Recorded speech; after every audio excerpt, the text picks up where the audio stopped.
Hi, I'm Stephen Fry, your small and medium-sized business, or SMB guy, and I'm the host of the new show, Always Friday. While I love to have fun on my show, we take those Friday feelings of freedom and clarity to discuss popular topics on the minds of SMBs today. Please join me and my various special guests on Friday at 11 a.m. on TalkRadio.NYC.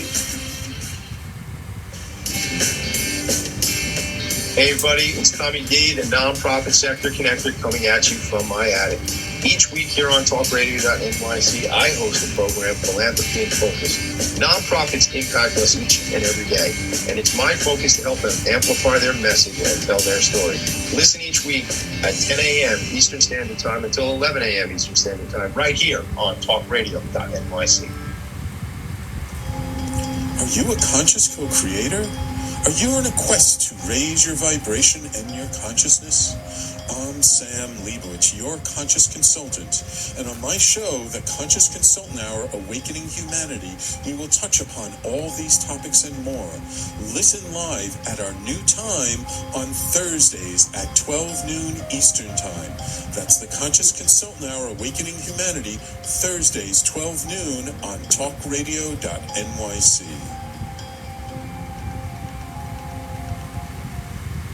Are you a high-achieving, growth-oriented leader? Are you interested in developing your authentic leadership while creating a healthy, inclusive workplace?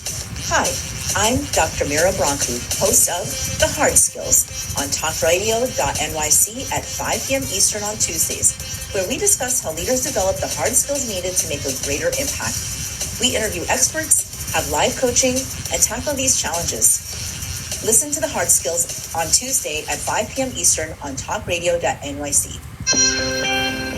You're listening to Talk Radio NYC. Uplift, educate, empower.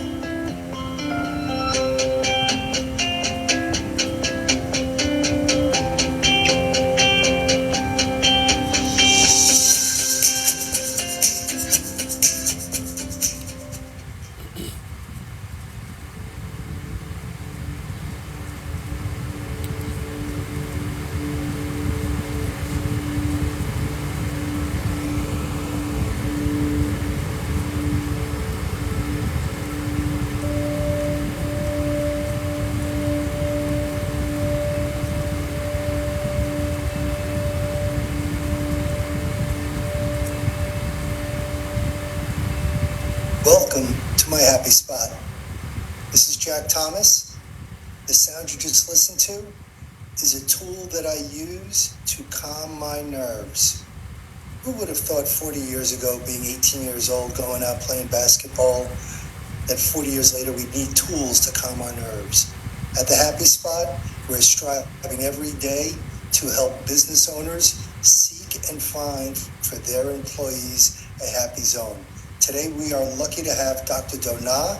She is a Chief Inspirational Happiness Officer headquartered in New Jersey.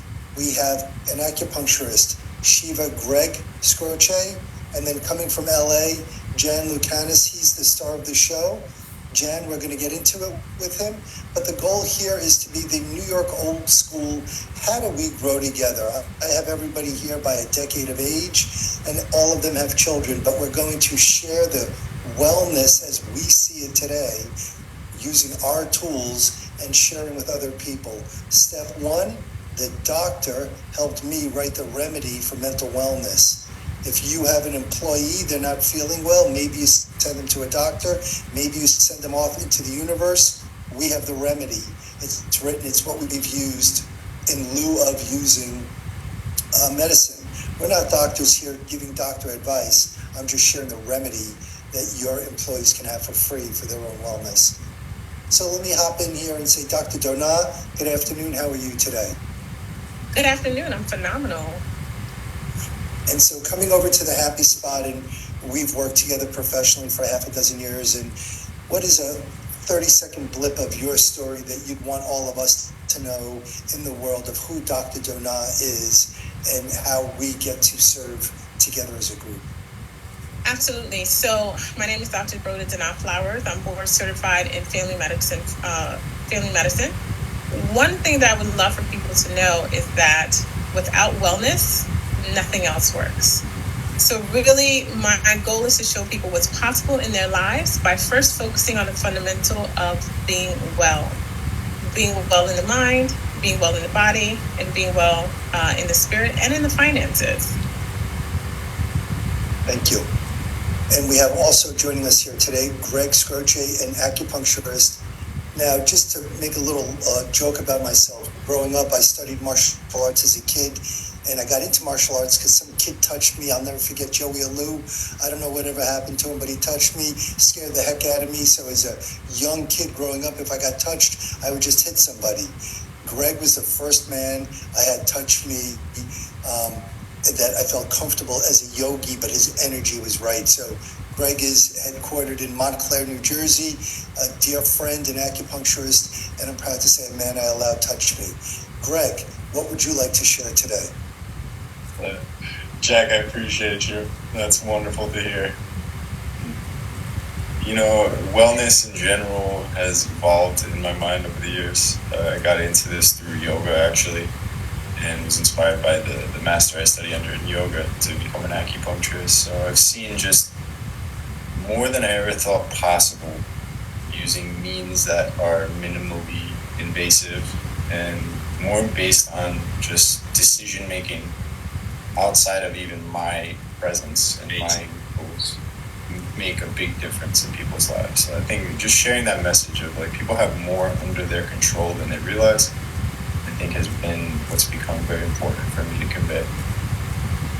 So the inspiration that we all kind of weave and share, myself, I had gone to church just to go experience. I'm a Jewish guy, but I'd gone to church to experience in a different community, and the priest I recognized from yoga and how she spoke of Greg and how other people speak in the community, that our wellness, that when I was growing up 40 years ago, acupuncture, yoga, forget about it. Now today, it's the norm. Now, the goal of this show at the Happy Spot is, why can't we all be happy all the time at work? And happy is not the silliness of allowing yourself to go up or down, but containing that energy. And Jan Lucanis, I got to meet this man. I was just out in Los Angeles visiting family and some business, and this man's energy is consistently perfect. So Jan Lucanis, I just want to read a little backdrop.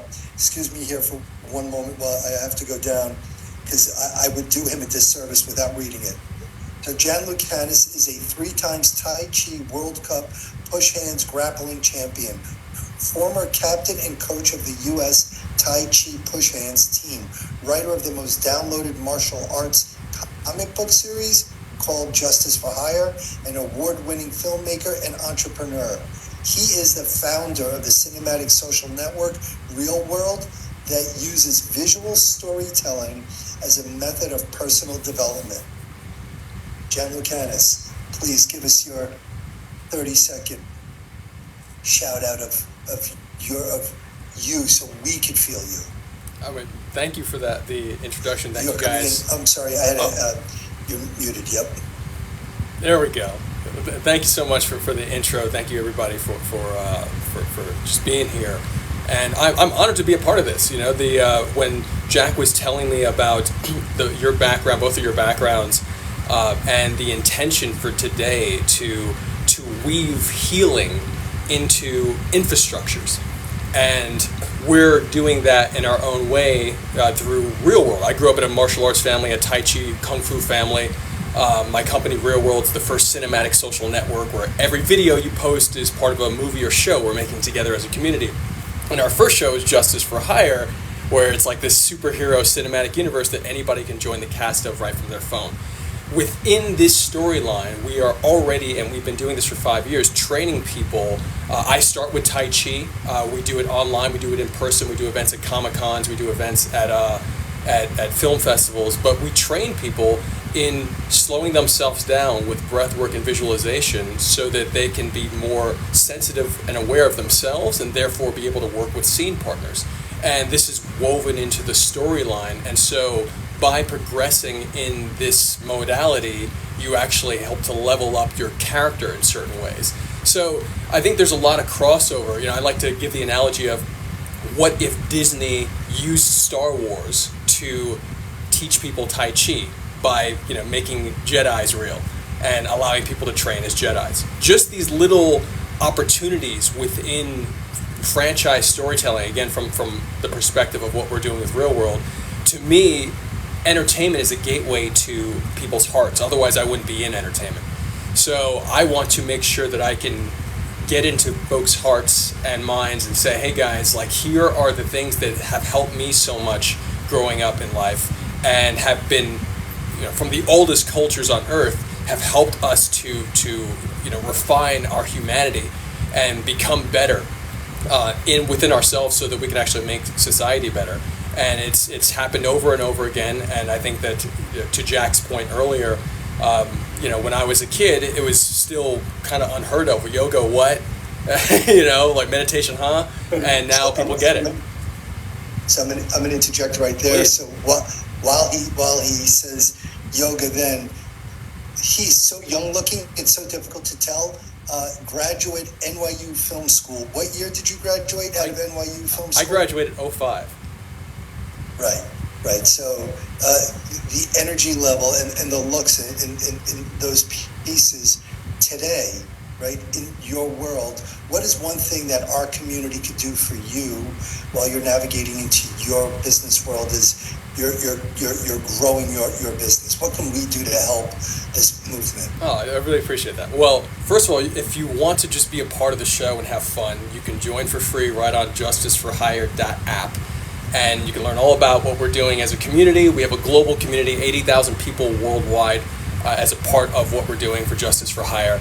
And it's so much fun. So if you want to be a hero or a villain or a client that hires them, you can join the story that is similar to Uber for Heroes, where you can hire a hero or become one and get paid. And it's super fun.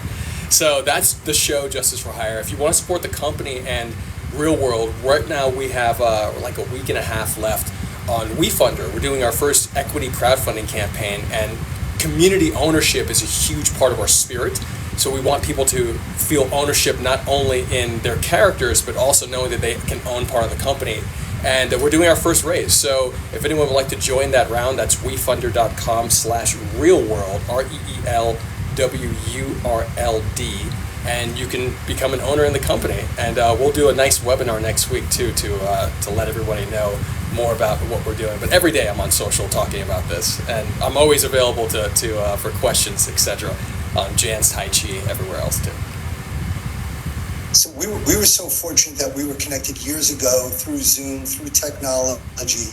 How are you seeing that success in your business, in Justice for Hire, in communicating that through? Is the technology helping the business grow? Because I know you're very personal, hands-on, getting the feeling and sense of a human being. Sure. We have to give a shout out to Sensei John Maroney, who is just such an amazing human being at Harmony Karate, just an amazing, wonderful human being. And I think the martial spirit is something that, I look at Tai Chi, I look at martial arts, all these things are gateways to a truth that has no name. All religions, all these things, they're all gateways to a truth that cannot be put into words and has to be experienced. So, it's just very special to me, again, to be on here with you guys and to have everyone aligned with that, because I can feel it from you guys. So, can you? What we're going to do is, we're going to break in a moment or so. Sure. And so I'd love then for Greg to kind of engage and throw some of his questions out there. And on the concept of Justice for Hire, I think it's a pretty cool scenario that you can use as examples. And then Dr. Dona, I'd love to hear, what would Scotland's interest be after as we kind of go through it? Because what I'm trying to do is bring the childhood of our own feelings through our children and raise it up. So when, right, as a professional and a risk manager, I walk into the office of a CEO and he's like, oh yeah, I heard about people doing yoga at work. Oh, I heard about a Zen room. I heard about the happy spot. How do we go and do that? So having a dynamic conversation, we're going to break in a moment, and then we will pick it up, starting off with you, Greg, and the questions. Thank you, everyone. I'm looking. Are you a conscious co-creator? Are you on a quest to raise your vibration and your consciousness? I'm Sam Leibowitz, your conscious consultant, and on my show, The Conscious Consultant Hour, Awakening Humanity, we will touch upon all these topics and more. Listen live at our new time on Thursdays at 12 noon Eastern Time. That's The Conscious Consultant Hour, Awakening Humanity, Thursdays 12 noon on TalkRadio.NYC. Are you a high-achieving, growth-oriented leader? Are you interested in developing your authentic leadership while creating a healthy, inclusive workplace? Hi, I'm Dr. Mira Broncu, host of The Hard Skills on TalkRadio.NYC at 5 p.m. Eastern on Tuesdays, where we discuss how leaders develop the hard skills needed to make a greater impact. We interview experts, have live coaching, and tackle these challenges. Listen to The Hard Skills on Tuesday at 5 p.m. Eastern on TalkRadio.NYC. Are you a business owner? Do you want to be a business owner? Do you work with business owners? Hi, I'm Stephen Fry, your small and medium-sized business or SMB guy, and I'm the host of the new show, Always Friday. While I love to have fun on my show, we take those Friday feelings of freedom and clarity to discuss popular topics on the minds of SMBs today. Please join me and my various special guests on Friday at 11 a.m. on TalkRadio.NYC. You're listening to Talk Radio NYC. Uplift, educate, empower.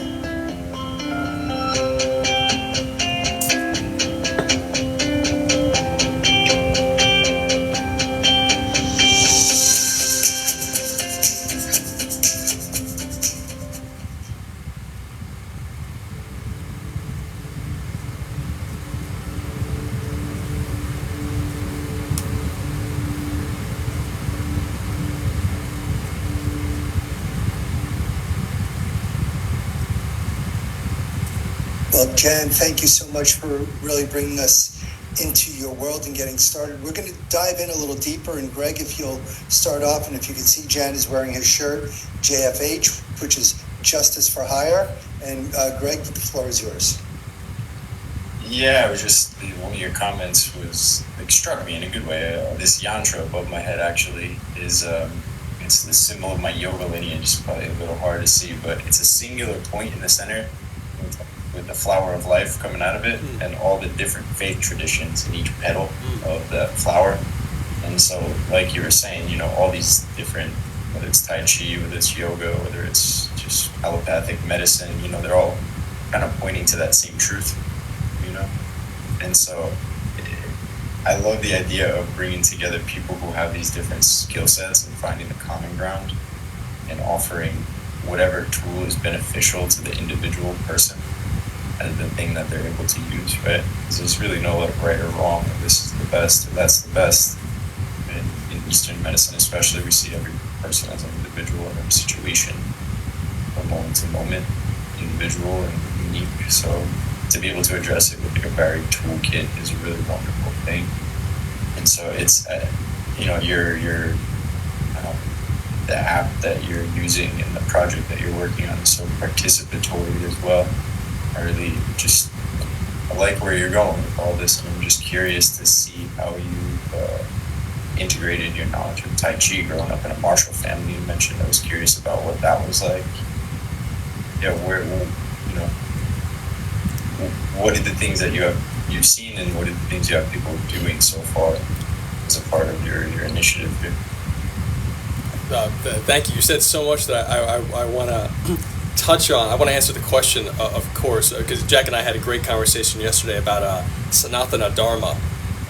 Essentially, that's it. There we go. So essentially, the concept that all the religions are pointing to the same thing, and Sanatana Dharma being that remove the ceremonies, remove the forms of the interpretation of God, and align yourself with the core of what is being shared through these modalities, through these disciplines, through these organizations, infrastructures. So, that's something that's just permeated my life, and to weave that into, I grew up in a martial arts family in Chinatown, New York, between Chinatown and Brooklyn Heights, And just, I was raised mostly around Chinese and Indian people. While I'm part Asian, I'm not necessarily Chinese or Indian. And so I'm deeply grateful to have received so much from these cultures growing up under an Indian guru, while also going to Catholic church, and just being able to have friends from all walks of life, and just seeing, hey, that we're all one here. And it's in the martial space. I think that there's especially we're in the Western world. You can't deny it. I'm in LA right now, but I consider New York the capital of like the Western world. There's so much dynamism that happens in New York, and so many minds coming together. And when that applied to the martial scenario, I think one of the great things about martial arts is that at the end of the day, if you get punched in the face, it's real and you can see it. So it's overt, and it's overt pressure. And the overt things are oftentimes what convinces people to see something as real or not real. So therefore, the subtle things can be much harder for someone to grasp. So the cool thing about, for me, the coolest thing about my martial experience is that I've grown up around so much of this subtle awareness concepts and practices that have given me insight, but building the bridge to the overt so that people can be convinced that, hey, this thing is going to help you in your life. You're going to have a better life if you do this thing. I've always been searching for those things, and they've come to me. And one person in particular that gave me so much that my big brother is Josh Waitzkin, who wrote the book, The Art of Learning, and which is great. I recommend the audiobook because you can, Tim Ferriss bought the rights to it. They're like best friends, and Tim convinced him to narrate it himself, and it's awesome. And you can see a lot of his.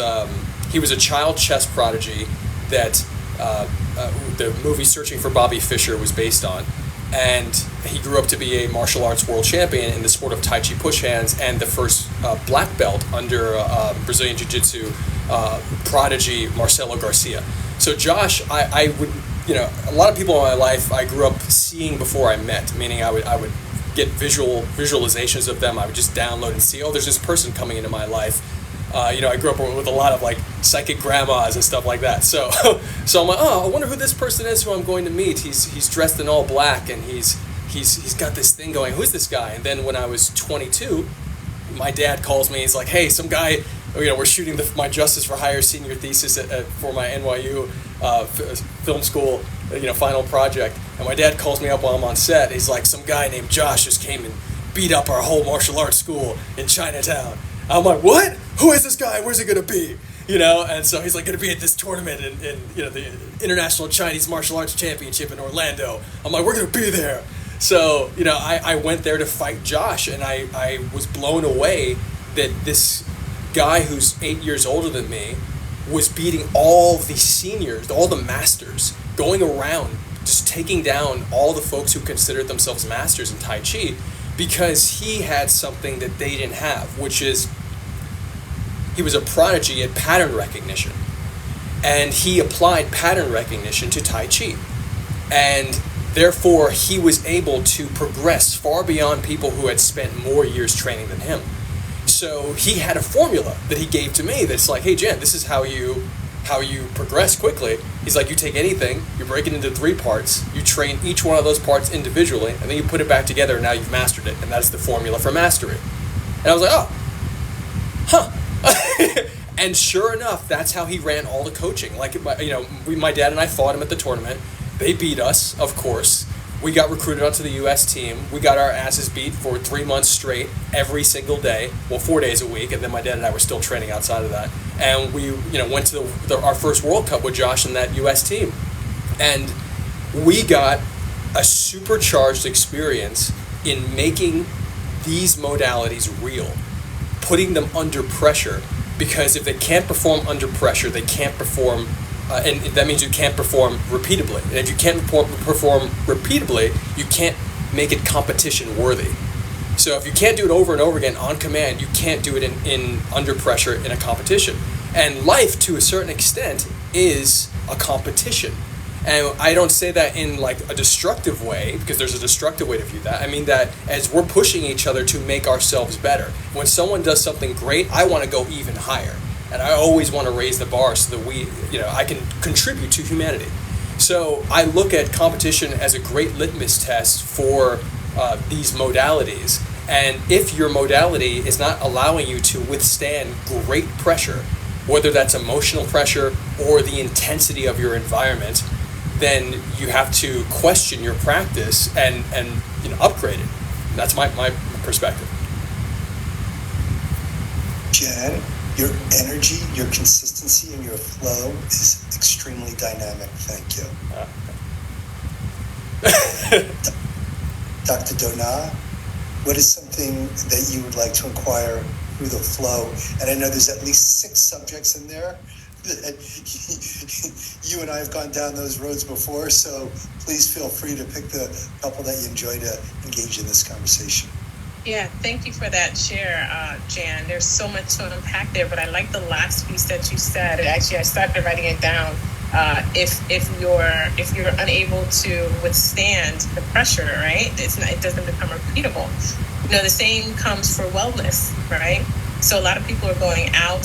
They're wanting to be superheroes in the world. They're wanting to give the best of themselves, but they're not necessarily well. They don't necessarily have that foundation of breath, right? The foundation of nutrition, the foundation of exercise, etc., to do that. So I definitely want to unpack that. The other thing I wanted to touch on was the superhero piece, right? The media piece, Justice for Hire. So as you know, I have a 9-year-old daughter, and so she's into the cartoons, into the Comic-Con, into anime, etc. And I notice how she does learn from the cartoons, right? So how amazing is it that you're doing something that will allow them to learn something positive, right? Learn a skill, if you will, that will serve them for life. Tell me about that journey that led you there. Sure. Thank you for that. I many people have said versions of this, but I love the concept of we're all brainwashed. It just depends on what you wash your brain with. And so we condition ourselves at all times. And when I realized how much my environment really affected me growing up, where everywhere I look as a child, there's a different religion's form of God. So I'd see Jesus, I'd see Ganesha, I'd see African powers, I'd see all these different forms of God, like pictures all around my home, and martial arts images, Buddhist images, etc. So, and when I'm away from that, I noticed that I feel different, and it really took me it wasn't until maybe not so many years ago that I realized, hold on, I need to have more images of God as interpreted by various systems around me, and that the balance of those images with superheroes was massive. That's why I keep all these different, this doesn't look like a superhero, but I guarantee it is Ninja Spawn. I keep action figures, I keep images of God, and I keep things that remind me of what I want to find inside around me. So recognizing that we are in a time where people are growing up with social media, they're social first. Social first means that you are part of the conversation. We consider a social network or social media, from the ReelwUrld Justice for Hire perspective, a story that we're all telling together. And it's not framed that way, though. But life is a story that we're all telling together, and it's not framed that way, though. So, when we make our cinematic social network, when we have our first show, Justice for Hire, right now we have one app for one show, and it's a social network for one show, and everybody who's on it is part of the show. Everyone is a character in this large cinematic universe, similar to Marvel, where every character has their supporting cast, and they have their own movies, and then the stories collide. Wait, 1 sec, please. So I didn't realize. So any one of us could then join that social media of. Yeah. Right now, if you go to justiceforhire.app, you create immediately a character. You are asked if you want to be a hero, villain, or a client that hires them, and you create your own character with your own name, and you're injected into the story right where we are as currently in the story world, and you start telling your story. And then you, if you want to, only if you want to, you can tie your story together with other people and then keep expanding. And that's how you come into our events, and we shoot stuff live with you. And then maybe you're in the main show with some of our like, you know, professional cast members, etc. So it's a really fun ecosystem that we've built. And it's the beginning of what we see as a new sector in the film and television industry, where the audience truly is part of the show, and not in a like arm's length way where it's like, okay, yeah, you're an audience member, maybe you can vote on this, but you actually are controlling how everything evolves, because that's what happens with you. If you litter on the street or you throw it in a trash can, you're controlling how the story evolves, even on a micro level. So we do it in narrative form. So I love that. So we're going to come to a break. When we come back, we're going to talk about the future. I'm going to show a video from 20 years ago, and then we're going to have Doctor pick up the ball again. But the concept here is the future of tools of the past. Our mind is our most powerful tool. How do we heal it, and how do we use it most efficiently in work and the professional world? Because that is who's going to make the changes for us. Will be large businesses, small businesses, all businesses, and that's what we're here to help do. Really try and bring mental wellness in. And if this is an entry point, this is awesome, right? This is, right? Like, you and I spoke, so I didn't even it was too much. It's awesome. It's great. All right, we're gonna jump off to break, and we'll be right back, everybody. Thank you. Welcome to the Happy Spot, our first edition. Hopefully we're bringing some dynamic thoughts and conversations, and you can reach out to us, the professional guidance we can help.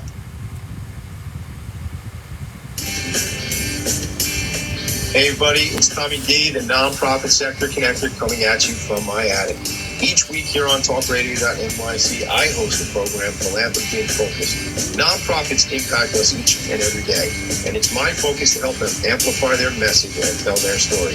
Listen each week at 10 a.m. Eastern Standard Time until 11 a.m. Eastern Standard Time, right here on TalkRadio.NYC.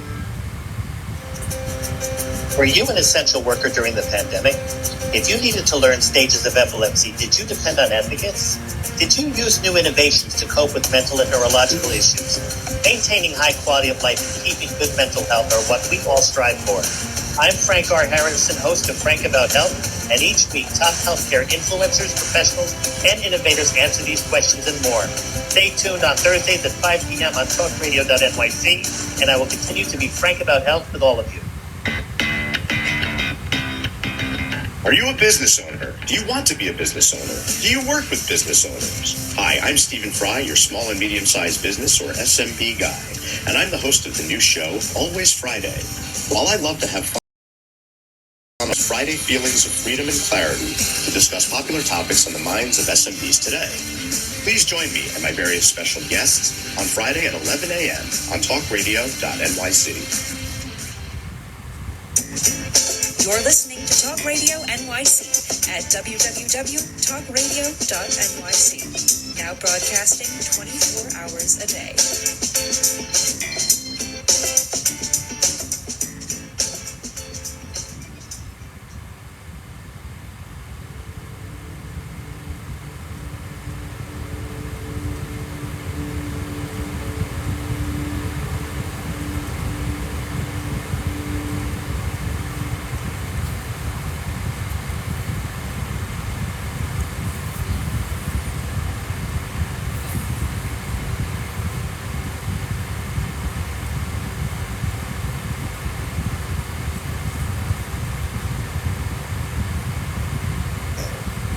Okay, so I'd like to thank everybody for coming back as we listen to the binaural beats. It's a 40 megahertz sound. It's amazing how we find these tools as we get older in life, but don't worry about it because we have the remedy out at the Happy Spot, out on LinkedIn, Jack Thomas, and we're going to be providing tools for an update.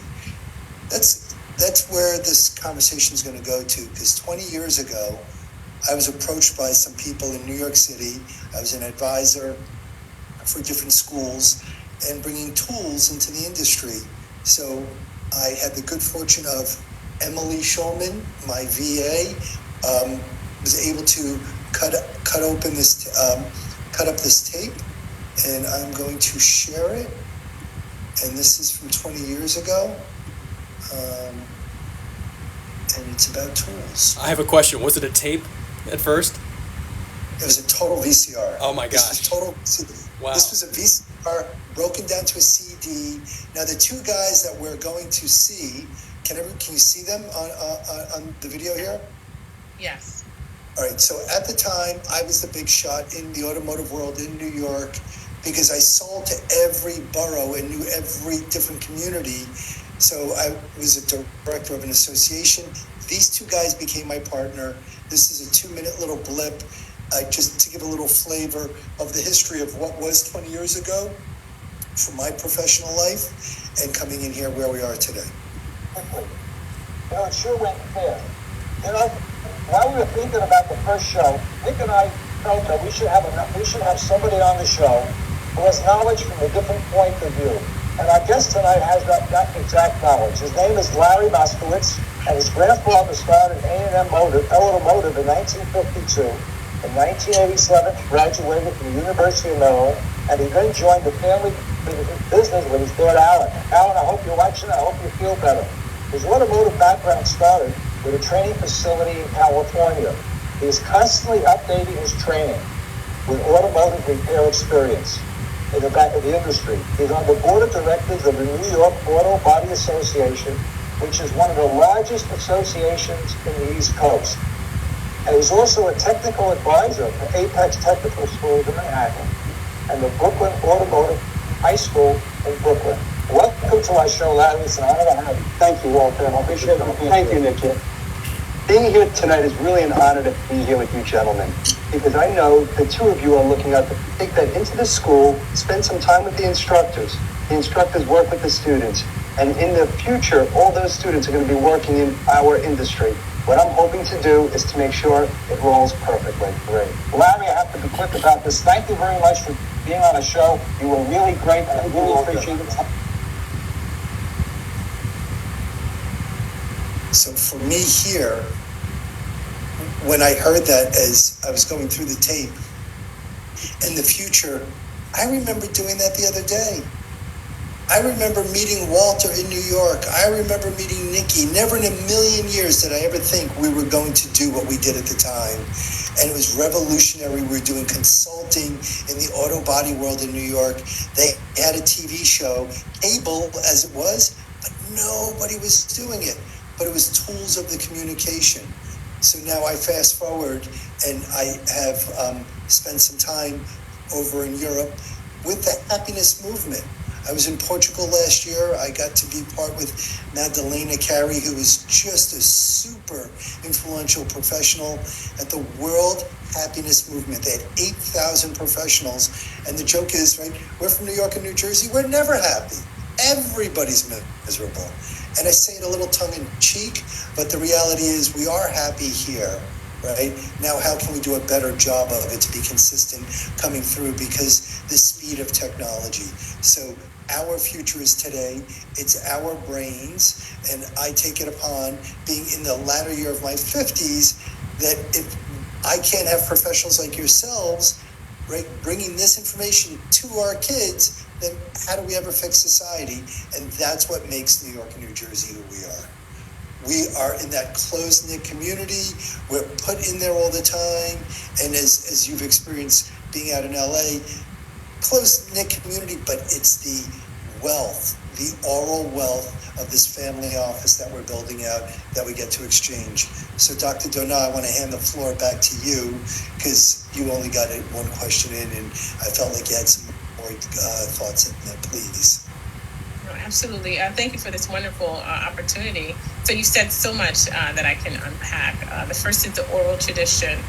So being of African descent, being Haitian American, oral tradition is huge for us, right? That's where we learn truly who we are in the world and who we're called and destined to be, which really ties into something that you said, Shiva, earlier.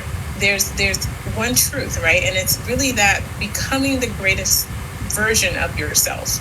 That's really powerful. And so speaking on the future, I think the future is now, right? So when I look at my day-to-day responsibilities as a parent, really it's for me to plant the seeds that I would want to see in the future, right? So to plant the seeds of kindness, of empathy, of being good human, right? Those are the seeds that I plant. Let's talk about wellness. Let's talk about conflict resolutions, things that are emotional intelligence, now called soft skills in the workplace. It's really my responsibility as a parent to put those things, plant those seeds in my child, right? And I'm loving the work that you're doing, Jan, because you get to do that from a media perspective, right? So our kids inevitably are going to be in media, looking at media. And so it's really great to know that there are resources out there that are conscious and that are really trying to create a better tomorrow. So my applause, my hats off to you for doing that. So, and I really love how you've tied everyone together, Larry. And it's one theme, but taken from different angles. And so I've had this conversation that I'm part of the octopus movement and coming out of Europe. And, I meet this gentleman, right, Perry, and he immediately goes, you're one of us.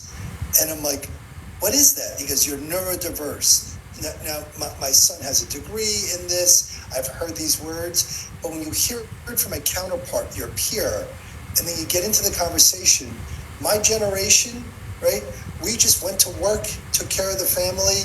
If you're neurodiverse, you just got thrown around, where it's become part of society on how to deal with it. Just recently, I was talking to a woman. She's 59 years old. Professional conversation, and I told her I am neurodiverse. That is now my new liberating power, is letting people my generation know I have my issues. If you didn't know it, I'm trying to work through it. And then the younger generation, it's you go into a computer store. I went into Geek Squad, and the young guy goes, I'm neurodiverse too. And so it's really allowing ourselves to be true to who we are and not letting people judge on the other side. So Jan, something about your 9-year-old that you're seeing that is a gift you want all other 9-year-old children to have, that you were able to share. What is something that you could give us in a vocal conversation, right? If we were neighbors next door to each other, right, and we're talking and hanging out and just having conversation, you would share something. It's that little wisdom of hanging out with another family member of like mind. Sure. It's a great question. I'll say that my father. I grew up with my father. I'm obviously both my parents were really, really important, or still are very important to me. But I loved that my dad was in the comic book world, and that he brought me into it. We're in a martial arts family, but the comic books made the powers, the access or the ability to have the powers that are in the comics. Martial arts made that real. And so that interrelationship between seeing, hey, here are the characters to aspire to, both spiritually as well, with all the different religious stories that I would hear from all different religions, seeing that in the comic book world, and then being able to practice martial arts and actually train toward that goal of actually being a superhero. And so for my son, I do my best to take what I was given and to upgrade it. I'm like, okay, well, I have to do a better job, than my parents did, because I deeply appreciate the job they did, but I just have to do better because that's what each generation does, hopefully.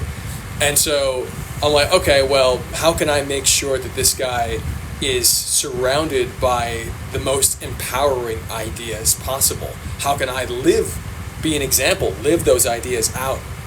And, I just do my best to, just on those basic principles. There are more specific things from my life and his life that happened, but it's really that general concept of, okay, well, we can actually be, human beings can actually achieve so much, can actually embody so much, and how can you create an environment in which that is you're consistently reminded of that, because there's so many people that don't know that. I mean, and they're everywhere. They're literally everywhere. So it's just like, okay, cool. If people don't know that, and you do, how can you build a strong inner, I like to call it a wealthy inner narrative, that win, W-I-N. I do Tai Chi for the win, for a wealthy inner narrative. And how can you can build I surround myself with comic books and images. How can I do that for my son? How can I make sure that the extracurricular activities that we do are reminding him of his power?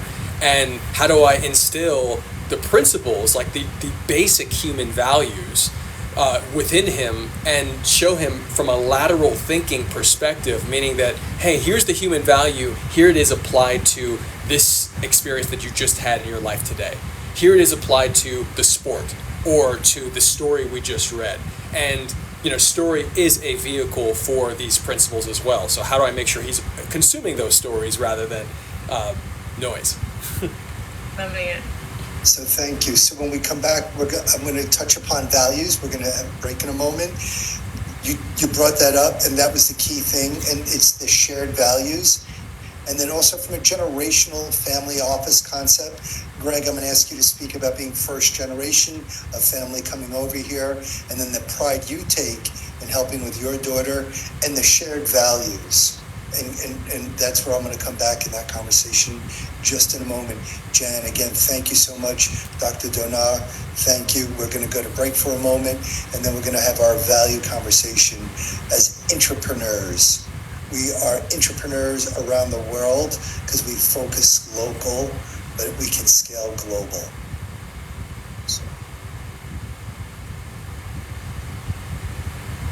Are you a high-achieving, growth-oriented leader? Are you interested in developing your authentic leadership while creating a healthy, inclusive workplace? All right, I gotta get my girlfriend. I want to drink my girlfriend's tea. So hold on.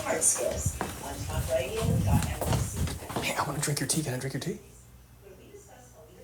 Because I love you, yes. Thank you. I'm gonna mix it with your coffee and just warm it all up. I wouldn't do that. It sounds crazy. I'm gonna do it. It'll ruin the taste. You think so? Let's see. I'm gonna put some honey in there too.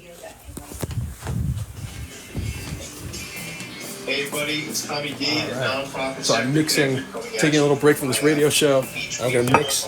I don't drink coffee, but I love this green tea, and I'm gonna mix it with her coffee and some honey, and we're gonna put it all together and see what happens. Listen each week at 10 a.m. Eastern Standard Time, 11 a.m. Eastern Standard Time, right here on TalkRadio. Are you a conscious co-creator? Are you on a quest to raise your vibration and your consciousness? I'm Sam Leibowitz, your conscious consultant, and on my show, Conscious Consultant, Awakening Humanity. 30 seconds. See what happens. Listen live at our new time on Thursdays at 12 noon Eastern Time. That's the Conscious Consultant Hour, Awakening Humanity, Thursdays 12 noon on TalkRadio.nyc.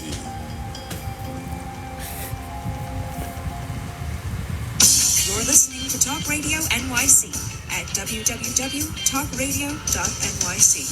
Now broadcasting 24 hours a day.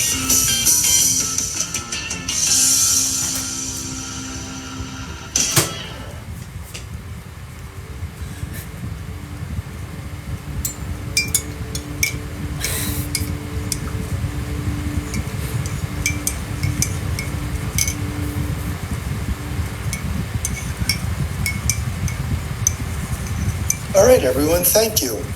So we're just coming off conversations, and where we left off was on values. So in the world that I come from, a risk manager, there's this value system. I'll use an example. Many years ago, I was on vacation, and I was with a group of people, and it was a semester. It was a hole in the ground in Mexico, and it was a 30-foot jump. And it was a matter of, okay, who's going to go first? I just ran. I didn't. Don't.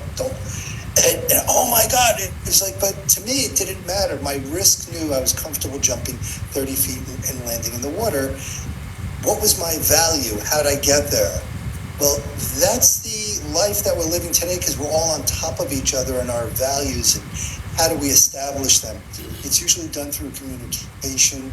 It's usually done in agreements and working on top of the agreements and not trying to fight a lot of the negatives that go on.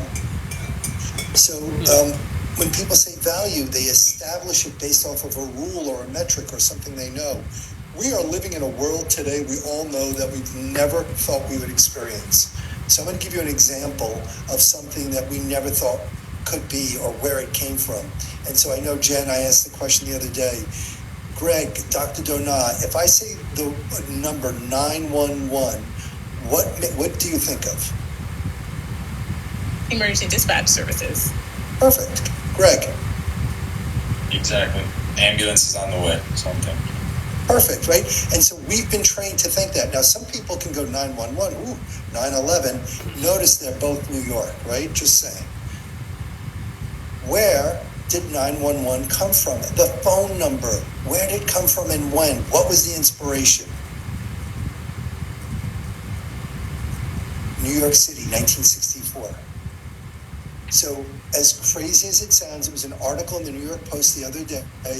Yes, I read the Post. Yes, it's written for third grade reading, but it gives you the brunt of the information you need. And for 50 years, it tells me consistently what's going on in the city, which does give a worldwide viewpoint. And there was a woman in 1964 coming home from a bar, and she was murdered, and she screamed for help, and there were 38 families interviewed, and no one knew what to do, and boom, New York City is the creator of 911. Right? So that little local history, why do I know that? I don't even know why I know that. Someone told it to me years ago, but I saw it in the paper. But that value of society changed. We know our society is changing because we all talk about it privately. Now we're talking about it publicly. So, Greg, if you could chime in on your family's history of the value of hard work coming over here and whatever you'd want to share on your backdrop of your family, because it's the New York story. Yeah, my family came over here from Croatia. They lived on a farm. Very little money at all. My grandfather got thrown in jail twice trying to escape the country. Made it to Paris, had worked for a year in a steel factory so we can get my father and my grandmother over there. And then from Paris, working for 2 years, they saved up enough to come to New York. And they met up with some family. They lived on 48th Street and 10th Avenue. So if you know New York City, it's a Hell's Kitchen. Today, it's like kind of nice, beautiful, vibrant neighborhood. There's restaurants everywhere. It's like theater district, restaurant rows right there. It's beautiful. But back then, it was a different scene. So my grandfather tells me how shocked he was to see the size of the rats in the subway in New York compared to the pristine, Parisian streets and whatever. So he's shared with me his experience and his struggles coming here with very little money. He worked as a busboy in Mama Leone's restaurant for a couple years before becoming a longshoreman down in Brooklyn, and then eventually Port Elizabeth down here in New Jersey. But he said something about overcoming adversity, and that's my grandfather's whole story. And really, my grandparents raised me more, just as much as my parents did. It was kind of one of those things. And he always had this one kind of saying that he would go back to if I was struggling. He's like, man, if you can't laugh, you're not going to be able to do anything. So he would always fun at me, as much as you're struggling, he would push you over the edge even more. And it's I don't know, but there's a Balkan culture. I think your parents are your first bullies because they believe that you got to be tough enough to go out and deal with the world. Right, so I never had there was never a pat on the back, good job, you did something really good, and they'd be all right, that's what I expected of you, now go do it again, and as a kid, I think there were teenage years where I questioned that, it was hard for me to deal with, but as an adult, I'm so grateful, going into the workforce, working in, no one's going to freeze me, yell at me all you want, my grandfather did worse, So as you're talking, Dr. Donat, I'm fortunate that I got to see her speak at a medical conference, and I sat next to her mom and her dad, and I know them for years. And I shared something private with Mrs. Donat, and she started reprimanding me as if I was one of her own children. And I knew that it just comes from love. It's just genuine love, right? So, Dr. Donat, your family also, if you want to share the stories of a similar nature. Absolutely. So I'll broad stroke it to say it like this. There's a concept of iron sharpening iron, right? And I truly believe that the home is where we're formed, right? You can have two kids come from the same home, same experience, right? let's say father's an alcoholic, one will become an alcoholic and the other one will become the complete opposite. But nevertheless, it's those experiences at home. And so I really try to make it intentional, right? To say, I wouldn't necessarily say it's bullying, but I would probably say it as pulling out the best of the child, right? Showing them what they're truly capable of, showing them their potential and what's possible for them in life. Yeah, what's up, Greg? I feel like just to do justice to my family, I have to say I said that facetiously. I get it. Yeah. But this is great time of using our words, our communication, right? And so I'm familiar with Greg coming from Europe, right? Dr. Donna and Jan, you want to chime in here, please? Yeah, I just want to. Greg said something that really sparked. I had to run and get this book. I grew up around a lot of Indian comic books as well, even though I spent most of my time at like Marvel and DC and Valiant when I was a kid. But the Indian comics really took the format and used it to distribute the values that we were speaking of earlier, the core human values. And this particular book, this particular story is about Samudra Gupta, a king who gave his people the leisure to be creative. When I hear Greg's story, I hear his family's story, I hear all of the blood, sweat, and tears that went to get him and the family over to America. And I often say that I actually really truly believe that America still has the biggest opportunity in the world. We as Americans still have the biggest opportunity in the world because we're in this space where so much is shifting, so much technology is coming out that is allowing us to have even more space to be creative. And within this creative space, allowing us to truly find our core values and share them. So, Greg, I just wanted to share that with you because, like, it was such a reminder of the privilege that we have. You know, I see your posture. I see the logo in the background, the symbol in the background, and what it truly means. And I really feel, to your point, Jack, we're in a space and time right now that it's going to get better and better and better. And it's going to be better than any of us ever imagined. And so I'm super optimistic on humanity, and it's because we've gone through that phase of like all this blood, sweat, and tears, and it's still happening. But there's also this light that's getting brighter and brighter and brighter. And I think that this talk is an example of it. And we're coming to an end, and so thank you for sharing your story and time, everybody. We'll be back here next week. We're going to be providing the different tools, but the intent of this show is to let everybody know the future is here. I'm implementing it today with other professionals already, and we're bringing changes to businesses. And it's mental wellness. It's just one thing. It's starting first with mental hygiene in the business owner's mind and not on the backside of somewhere in that benefits. It comes first. It leads first. We're doing it. We're doing it in a professional format. And I'm just grateful that we're able to exchange, and hopefully that the three of you will then be able to connect, or Jan will be able to get onto your ReelwUrlds and see a little social media. Everybody, thank you so much. And this is our first show. And I showed up here a little nervous, and I'm just grateful for everyone being here. This was really just awesome. Thank you so much. To mental wellness. Thank you, Jack. Yeah, thanks so much, Jack. And Doctor, you can join with your child. Little kids can join with their parents for Justice for Hire, so you can have tons of fun with it too. They're sidekicks in our universe. All right, sounds good. We'll be there.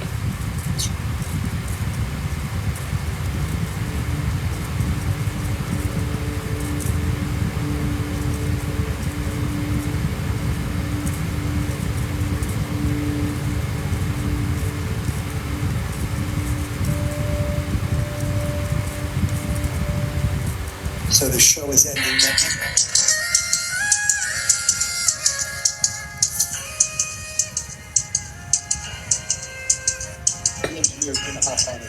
Join us for Earth Day and promote world peace and unity at Planet Heart's 16th Annual World Peace Earth Day celebration, themed Awakening Humanity's Consciousness for a Better Planet. It's a spiritual community gathering honoring Mother Earth, featuring insightful talks, uplifting music, sound healing, indigenous ceremonies, and more. That's Sunday, April 21st, 3 p.m. sharp to 6:30 p.m. at the Church of the Village, 201 West 13th Street in New York City. For tickets and info, visit www.planetheart.org or call 212-222-5432. That's 212-222-5432. You're listening to Talk Radio NYC. Uplift, educate, empower.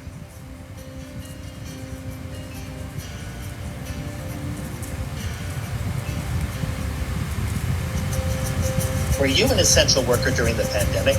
If you needed to learn stages of epilepsy, did you depend on advocates? Did you use new innovations to cope with mental and neurological issues? Maintaining high quality of life and keeping good mental health are what we all strive for. I'm Frank R. Harrison, host of Frank About Health, and each week top healthcare influencers, professionals, and innovators answer these questions and more. Stay tuned on Thursdays at 5 p.m. on TalkRadio.NYC, and I will continue to be Frank About Health with all of you. Are you a business owner? Do you want to be a business owner? Do you work with business owners? Hi, I'm Stephen Fry, your small and medium-sized business or SMB guy, and I'm the host of the new show, Always Friday. While I love to have fun on my show, we take those Friday feelings of freedom and clarity to discuss popular topics on the minds of SMBs today. Please join me and my various special guests on Friday at 11 a.m. on TalkRadio.NYC. Hey everybody, it's Tommy D, the nonprofit sector connector, coming at you from my attic. Each week here on TalkRadio.NYC, I host a program, Philanthropy and Focus. Nonprofits impact us each and every day, and it's my focus to help them amplify their message and tell their story. Listen each week at 10 a.m. Eastern Standard Time until 11 a.m. Eastern Standard Time, right here on TalkRadio.NYC. Are you a conscious co-creator? Are you on a quest to raise your vibration and your consciousness? I'm Sam Leibowitz, your conscious consultant, and on my show, The Conscious Consultant Hour, Awakening Humanity, we will touch upon all these topics and more. Listen live at our new time on Thursdays at 12 noon Eastern Time. That's The Conscious Consultant Hour, Awakening Humanity, Thursdays 12 noon on TalkRadio.NYC. Are you a high-achieving, growth-oriented leader? Are you interested in developing your authentic leadership while creating a healthy, inclusive workplace? Hi, I'm Dr. Mira Broncu, host of The Hard Skills on TalkRadio.NYC at 5 p.m. Eastern on Tuesdays, where we discuss how leaders develop the hard skills needed to make a greater impact. We interview experts, have live coaching, and tackle these challenges. Listen to The Hard Skills on Tuesday at 5 p.m. Eastern on TalkRadio.NYC. You're listening to Talk Radio NYC. Uplift, educate, empower.